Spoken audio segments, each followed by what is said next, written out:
the best place to always start from your perspective as a doctor, as a healthcare professional, is to document everything. So I would start with a date.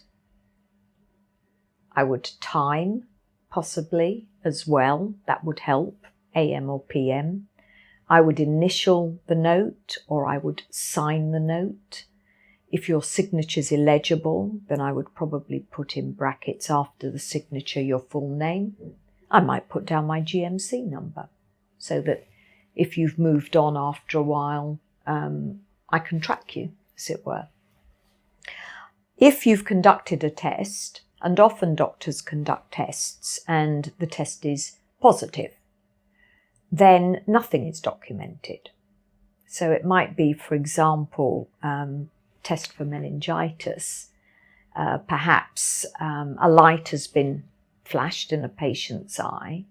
There's no particular reaction to it. And maybe there's a neck test then, and the doctor considers, well, that's fine as well. So perhaps when you go through all of the checks that you might need to go through to make a diagnosis, if they're all positive, you may not document anything. And I always advise doctors, healthcare professionals, to document everything. So if you've conducted the test, say so. If it's positive, say so. Don't just document something where you've been given a negative result. Also document the positive. It shows that you actually conducted the test. So in this case with Elsie, if you ask her a question about something, I would write down the question that you've asked.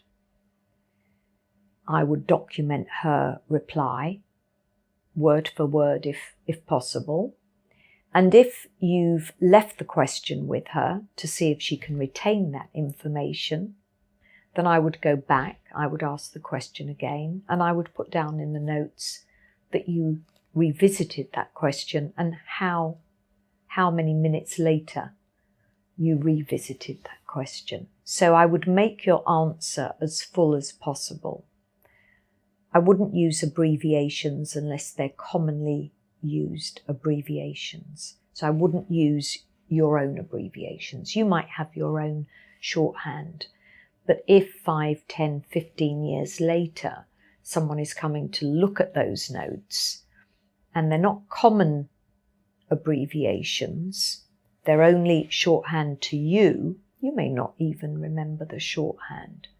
So there's no chance that a lawyer who's representing you is likely to know what it means, or indeed a judge at the end of the day, should it go that far.